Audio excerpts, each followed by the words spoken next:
مقصد صورت بقرہ کا بیان 4 مسائلوں کا۔ پہلا مسئلہ اثبات توحید، دوسرا مسئلہ اثبات رسالت، تیسرا مسئلہ جہاد فی سبیل اللہ اور چوتھا مسئلہ انفاق فی سبیل اللہ۔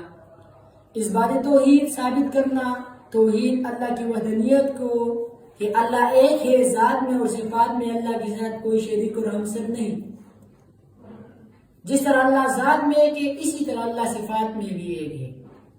پھر اس کے بعد دوسرا مسئلہ اثبات رسالت، اثبات نکلا ہے ثبوت سے، یعنی ثابت کرنا رسالت نبی علیہ السلام کی پیغمبری کو کہ نبی علیہ السلام آخری پیغمبر ہے۔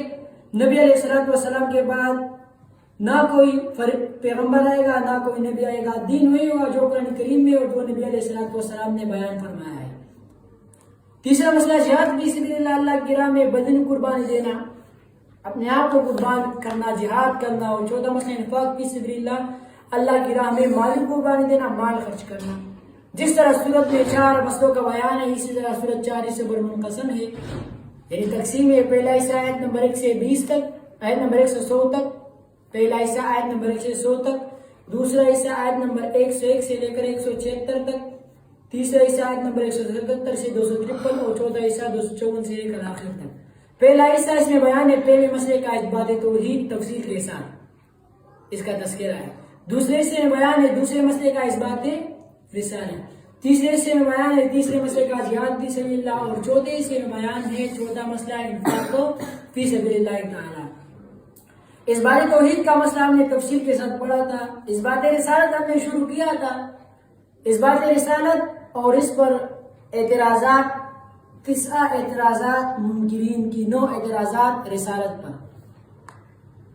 وہ ہم نے پڑھا تھا۔ پہلا اعتراض آیت نمبر 97 میں تھا کہ ہم آپ کو پیغمبر اس لیے نہیں مانتے کہ آپ کو وہی حضرت جبرائیل علیہ السلام لے کر آئے اور وہ ہمیشہ شر کرتا ہے۔ تو جواب کہ آپ کی دشمنی جبرائیل علیہ السلام کے ساتھ نہیں ہے، بلکہ آپ کی دشمنی جبرائیل علیہ السلام کے ساتھ اسی بنا پر ہے کہ اس نے قرآن کریم مجھے لایا ہے اور قرآن کریم مجھے بیان کیا ہے اللہ کے حکم پر، یہ نبی علیہ السلام پر اعتراض ہے نا۔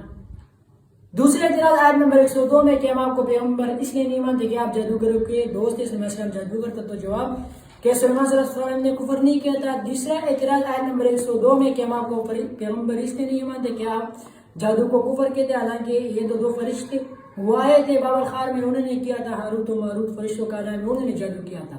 تو جواب فرشتوں نے جادو نہیں کیا تھا، اور اگر کیا بھی تھا تو وہ جادو کی توڑ کے لیے تھا، اور معجزے اور جادو میں فرق کے لیے انہوں نے جادو کیا تھا، بتایا تھا کہ یہ جادو ہے۔ تو فلا تکفر، کافر نہ ہو جاؤ اس کے کرنے پر یا سیکھنے پر، یا سیکھ لو لیکن کرو مت۔ پھر چوتھے اعتراض آیت نمبر 104 میں کہ ہم آپ کو پیغمبر اس لیے نہیں مانتے، اب ہمیں اچھے الفاظ کہنے سے منع کرتے ہیں۔ تو جواب وہ الفاظ نہ کہو جس میں بے ادبی کا شیبہ ہو، جس میں شرک کی بدبو ہو۔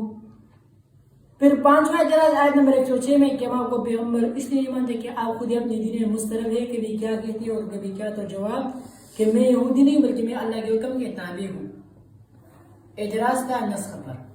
پھر اس کے بعد چھٹا اعتراض آیت نمبر 116 میں کہ ہم آپ کو پیغمبر اس لیے نہیں مانتے کہ آپ اللہ کے نائبوں کو نہیں مانتے۔ تو اس کے جوابات ذکر ہو گئے تھے 5 سبحان ہوں، 5 جوابات تھے۔ پہلا سبحان ہوں، دوسرا بلو ما فی السماوات والارض، تیسرا قل لہو قانتون، چوتھا بدیع السماوات والارض، اور پانچواں وَإِذَا قَضَىٰ أَمْرًا فَإِنَّمَا يَقُولُ له كُن فَيَكُونُ۔ اس کے بعد پھر ساتواں اعتراض تھا آیت نمبر 118 میں کہ ہم آپ کو پیغمبر کے ڈائریکٹ آئے کہ اگر آپ پیغمبر ہے تو اللہ ہمیں خود ہی بتا دے۔ تو جواب یہ تھا کہ قانون یہ نہیں ہے کہ جب بادشاہ حکم کرتا ہے وہ فردن فردن ایک ایک کے گھر جاتا ہے اور دستک دیتا ہے کہ مہنگائی آ گئی، یا پٹرول مہنگا، یا آٹا مہنگا۔ تو بادشاہ تو ایک ایک کے گھر نہیں جاتا نا، دنیا کا بادشاہ۔ پھر اللہ تو بادشاہوں کا بادشاہ ہے۔ قانون یہ نہیں ہے کہ بادشاہ حکم کرتے ایک ایک کے گھر جاتے ہیں، بلکہ جب بادشاہ حکم کرتے تو وہ تمام لوگوں کے لیے ایک ہوتا ہے، یکساں ہوتے ہیں، تمام اس کو مانتے ہیں۔ پھر اس کے بعد 7واں اور 8ویں اعتراض کے مابین درمیان میں واقعہ ذکر ہو رہا ہے حضرت ابراہیم علیہ السلام کا۔ ابراہیم علیہ السلام کا واقعہ ذکر ہو رہا ہے، اور للترغیب اور للتشجیع، ترغیب کے لیے اور تشجیع کے لیے۔ پھر اس واقعے میں 3 اہم باتیں ذکر ہو رہی ہے، ابراہیم علیہ السلام کی باتیں بھی، ان کی باتوں میں پہلی بات آیت نمبر 125 میں وہ یہ تھا کہ بیت اللہ بنیت للتوحید فلم تشرکون فیہ، بیت اللہ بنایا گیا تھا، اس کی تعمیر کی گئی تھی وحدانیت پر، توحید پر، تم لوگ کیوں اس میں شرک کرتے ہو، خلاف کرتے ہو؟ بیت اللہ بنیت للتوحید فلم تشرکون فیہ۔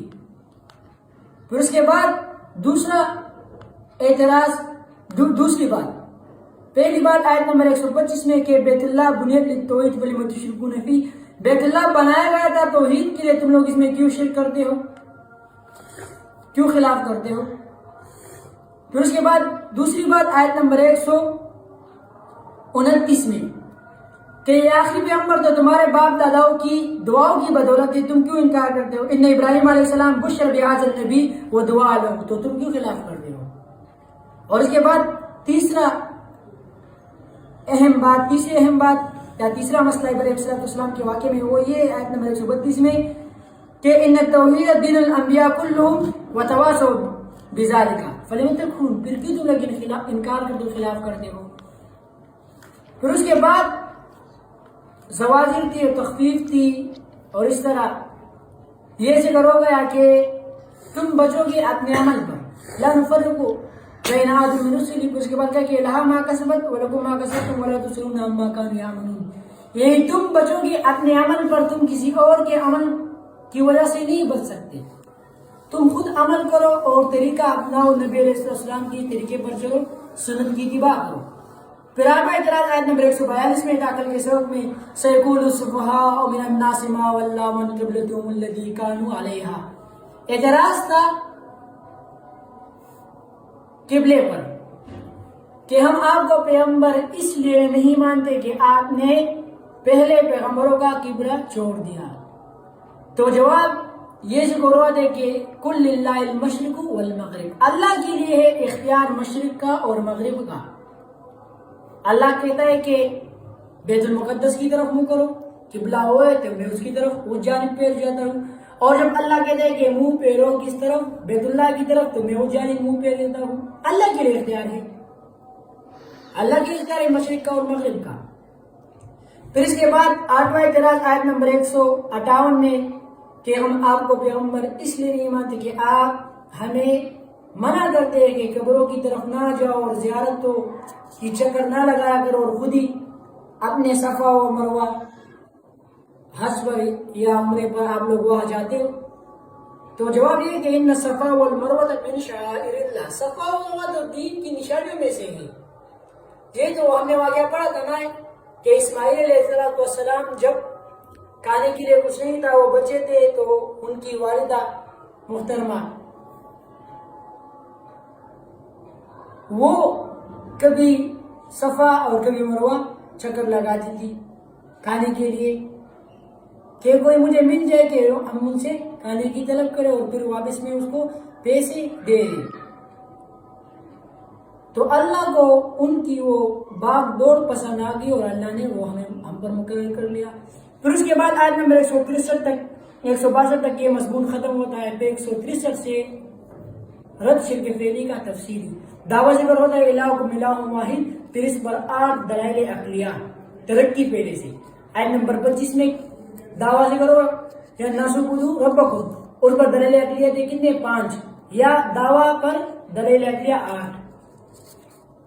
تو یہ اس سے کا یہ خلاصہ تھا۔